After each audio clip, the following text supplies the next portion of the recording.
বন্ধুরা, এটা একটা ভুতুড়ে গাছের কথা। তোমরা যদি সাহসী হয়ে থাকো তাহলে ফুল ভিডিও দেখো, কোনো ভয় না পেয়ে। তাহলে বন্ধুরা শুরু করা যাক। আর আগে বলে দিই, আমার চ্যানেলে তোমরা যদি নতুন হয়ে থাকো তাহলে চ্যানেলটাকে সাবস্ক্রাইব করে দিও। একটা ভুতুড়ে গাছের কাহিনী। বাসুদেবনগরে একটা পুরনো গাছ ছিল। লোকেরা সেই গাছটিকে ভুতুড়ে গাছ বলে। এই গাছটি একটা বড় পুরাতন মন্দিরের সামনে ছিল। মানুষ এই গাছের কাছে গেলে গাছটাকে এড়িয়ে চলে। বলা হতো এই গাছে ভূতের বাস এবং রাতে এখানে অজানা চিৎকার আওয়াজ শোনা যায়। এই ভুতুড়ে গাছ নিয়ে অনেক গল্প ছিল। লোকে বলতো যে এই গাছের কাছে যায় সে আর ফিরে আসে না। ভয়ঙ্কর এই গাছটি মানুষকে ভয় দেখাতো। এই কারণে এখানকার মন্দির বন্ধ হয়ে যায়। মানুষেরা ভয়ে পুজো দিতে যেত না। একদিন শয়ন নামে একটা যুবক শহরে এলো। তিনি অন্যরকম ছাত্র ছিলেন। শয়ন সে শুনেছিল এই শহরে একটা পুরনো গাছ ছিল। শয়ন সেসব থেকে ভূত পেতের প্রতি তার আগ্রহ ছিল। সায়ন কোনো ভুতুড়ে গাছ দেখেনি ও শয়ন সিদ্ধান্ত নিল যে তিনি অবশেষে ভুতুড়ে গাছটা দেখতে পারবে। একদিন শয়ন তার বন্ধুদের সাথে গাছের কাছে গেল। গাছের কাছে পৌঁছাতেই সেখান থেকে হঠাৎ কিছু একটা শোনা গেল। শয়নের বন্ধুরা ভয় পেয়েও তবু এগিয়ে গেল। সেই গাছের কাছে পৌঁছালাম, হঠাৎ গাছের নিচে অদ্ভুত কিছু দেখা দিল। শয়ন সেখানে একটা বড় পুরনো বই খুঁজে পাই। সেই বইটা নেওয়ার চেষ্টা করেছিল, কিন্তু সেই বইটা ধরতে গাছের উপরে ওঠার চেষ্টা করলো।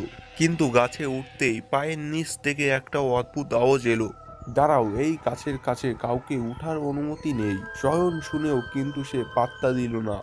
শয়ন পরবর্তী ধাপে চলতে থাকে, কিন্তু গাছের উচ্চতা বেড়ে চলেছে। সে আঁকাতে থাকলো, তবু গাছের ছায়া পেল না।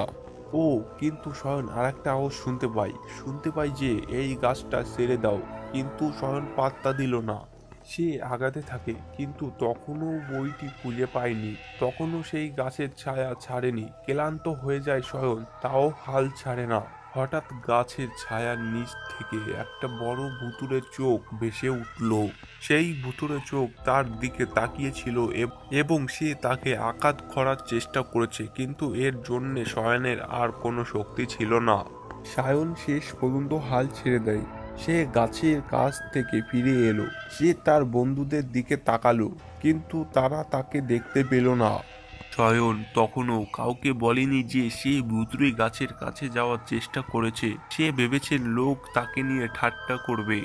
এরপরে সে আর কখনো ভুতুড়ে গাছের কাছে যাওয়ার চেষ্টা করেনি।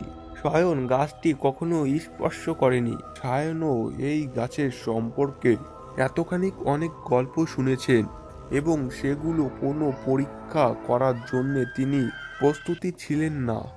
শয়ন এই অভিযান থেকে শিখেছেন যে কখনো আমাদের এমন কাজ করা উচিত নয় যা আমাদের সবানিকের সমানের বাইরে।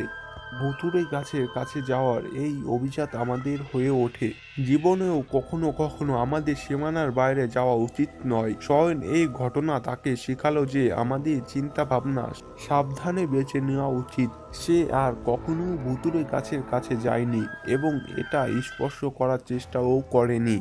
তা সত্ত্বে ভুতুড়ে গাছটি তার জন্য সর্বদা একটি অনুপযুক্তি এবং অজানা জায়গা ছিল। সেই গাছটার কাছে যেতে তার কখনো ভালো লাগেনি। তিনি জানতেন যে ভুতুড়ে গাছটি তার জন্য অনুপযুক্তি এবং তিনি কখনো এই কাছাকাছি যেতে চাননি। বন্ধুরা, গল্প এখানেই শেষ। ভিডিওটা শেষ পর্যন্ত দেখেছো তো ভালো লেগেছে তোমাদের, তাহলে একটা লাইক তো করেই দিতে হবে। আর এরকম ভিডিও আমার চ্যানেলে তোমরা পেতে থাকবে, তাই জন্য সাবস্ক্রাইব করে দিও।